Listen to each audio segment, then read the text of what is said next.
first figure skating lesson 10 years ago. If you've ever been on the ice, you'll know that it's very slippery. There are a couple of things that everybody needs to learn: how to stand, how to move forward, and so on.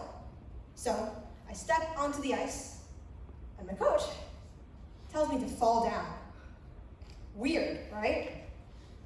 Now, I'll be the first to tell you this. Falling down is not a pleasant experience. Everything hurts. You're cold, you're wet.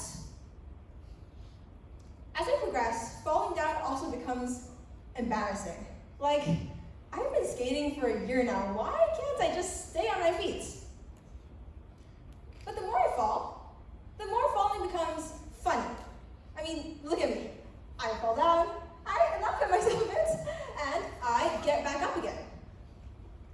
And then I look around me, and I see other skaters at my level and above falling.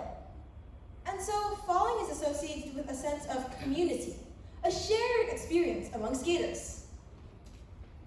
Now I'm falling willy-nilly, and I'm quite happy about it. And dang, I think I just landed a jump. Fast forward a decade. I'm now a competitive figure skater. I'm on the Singapore national team, and I represent Singapore in international competitions. Yet, if you were to ask me, the skill I use the most is falling down. You see, no one ever lands a jump on their first try. This one is called the double axel, and I've been working on it for over 2 years now. I still haven't landed it. If I didn't ever want to fall, I would have never landed a jump. If I didn't know how to fall safely, these falls would be as painful as they look, and a major source of injury. Ow. If I didn't know how to do this, I would have never been able to do this. Not everyone figure skates, but the fear of failure is universal. Why? Well, like falling, failure is unpleasant. According to the Oxford English Dictionary, failure is defined as the lack of success, not attaining what you set out to achieve. It is inherently an undesirable outcome. But it's more than just that. Society teaches us to tie our self-worth to our success by rewarding success and punishing failure from an early age. This creates a social stigma around failure. It's not just an unwanted outcome. It is bad. It is to be avoided.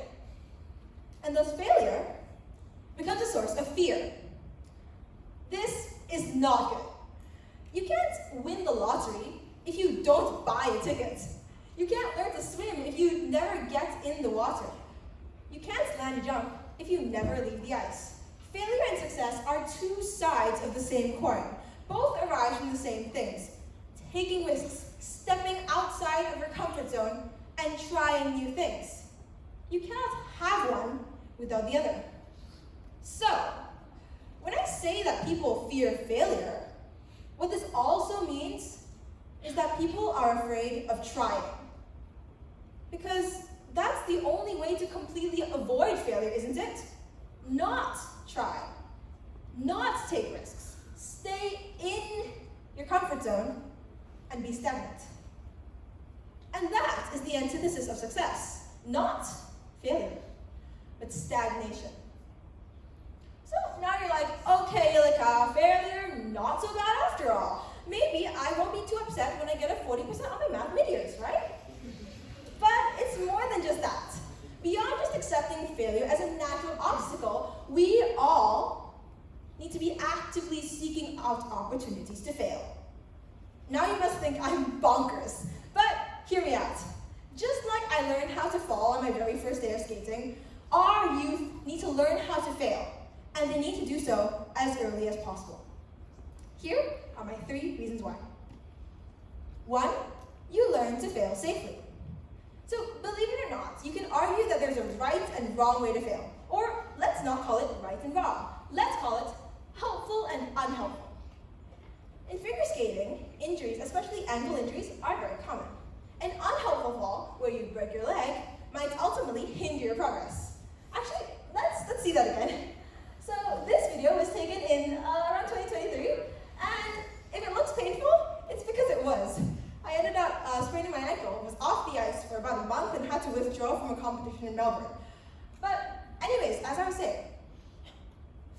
safely, or falling safely, is knowing how to fall while dealing the least damage to your body, unlike what I just did. So the same applies for failure in other aspects of life. Since failure is inevitable, it is important for us to know how to reduce its negative impacts on our life.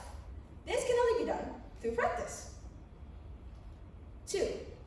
Practicing failure teaches you both resilience and the ability to pick yourself up after. Failure is both a setback from your goals as well as an emotional setback. In the first place, it's not easy to get back on the track towards your goals after failure for a multitude of reasons. It could be lack of resources, missed opportunities, or physical injury. On top of that, failure is pretty demoralizing, right? It's very tempting to just give up, and many do. But if you don't, you learn to bounce back. So with these first 2 points, you're able to fail over and over again in a sustainable way. So you do that, and you get familiar with failing, which brings me to my 3rd point. Once you familiarize yourself with failure, taking risks becomes easier. Taking risks is like throwing spaghetti against the wall. The more you throw, the more they are likely to stick.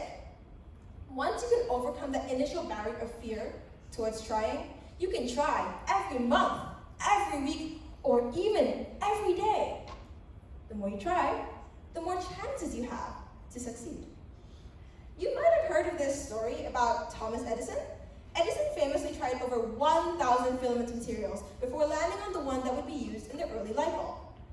I hear you. Oh my gosh! I'm going to have to fail 1,000 times? No. It might be more. It probably will be more. I understand firsthand how difficult it is to keep trying over and over again and continuously be met with failure. Remember this jump? The double axel? I have been working on it consistently since 2022. As of today, I still have not landed it yet. Every day, I have to go to the rink and keep jumping even though I fall every single time. So I get it. It's really frustrating. Every lesson I complain to my coach that I don't feel like I'm getting anywhere. And she'll tell me, you have to get used to doing this when doing jumping, rotating as much as I can, and falling, trying, before I'll ever get anywhere. So if we return to the spaghetti analogy from before, you'll realize that it's not at all very accurate. The spaghetti analogy assumes each attempt to be statistically independent. But nothing in life is statistically independent, right? Our past mistakes, past failures, teach us things that we may not even realize we're learning, but they affect everything we do in the future. I lied, by the way. I have a 4th point. My 4th reason why you should learn to fail actually has nothing to do with you, and everything to do with the people around you. When you have the courage to fail, you send a signal to others that failure is okay. In 2022, I watched the Beijing Winter Olympics. You might recognize this guy, Yuzuru Hanyu, one of the most famous figure skaters. I see somebody with a heart shape, yeah. So, in his program, he planned to do a quadruple axel. This jump is a really hard jump. Only one guy's landed in competition so far. Back when he did it in 2022, this would have made him the first person to ever land in a competition. Crazy achievement.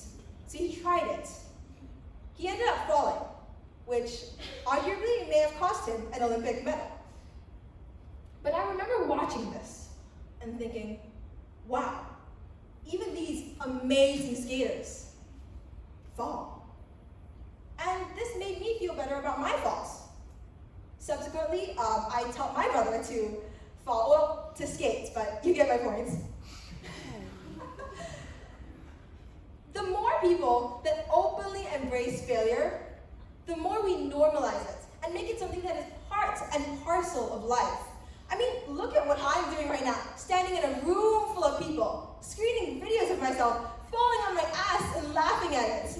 Why? Because I'm trying to show you that there's nothing wrong with falling or with failing. And when you fail, you are an inspiration to the next person to stop being afraid and to try. things takes practice to get good at. Think of our youth as a training ground, like training wheels on a bike or wearing padding while skating.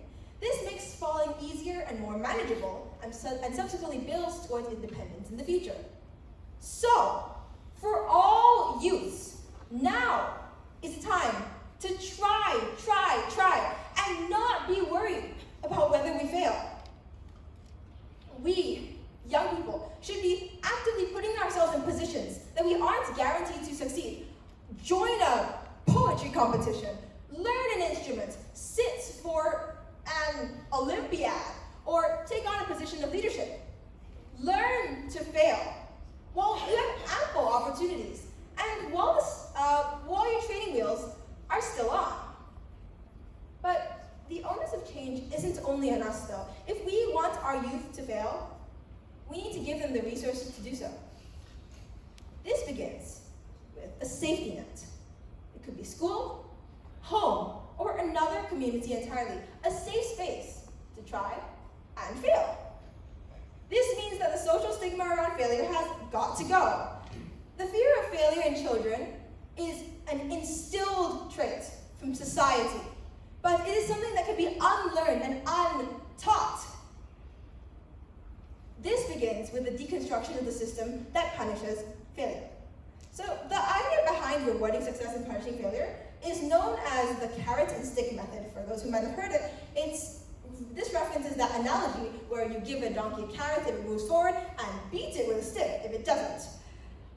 The issue is that there is research to prove that the carrot and stick method doesn't work. Even something as innocent as rewarding success sends the wrong message that it's only the success that is to be rewarded. But aren't there many factors involved in reaching our goals that are completely out of our control? What we should really be rewarding is trying. The second thing we need is a support system made up of our friends, family, teachers that help us get back up again. We need people around us, not to admonish us for failing, but towards whom we can jump and rely on to catch us, not if, but when we fall. Only once we learn how to fall, then can we reach for the skies. Thank you.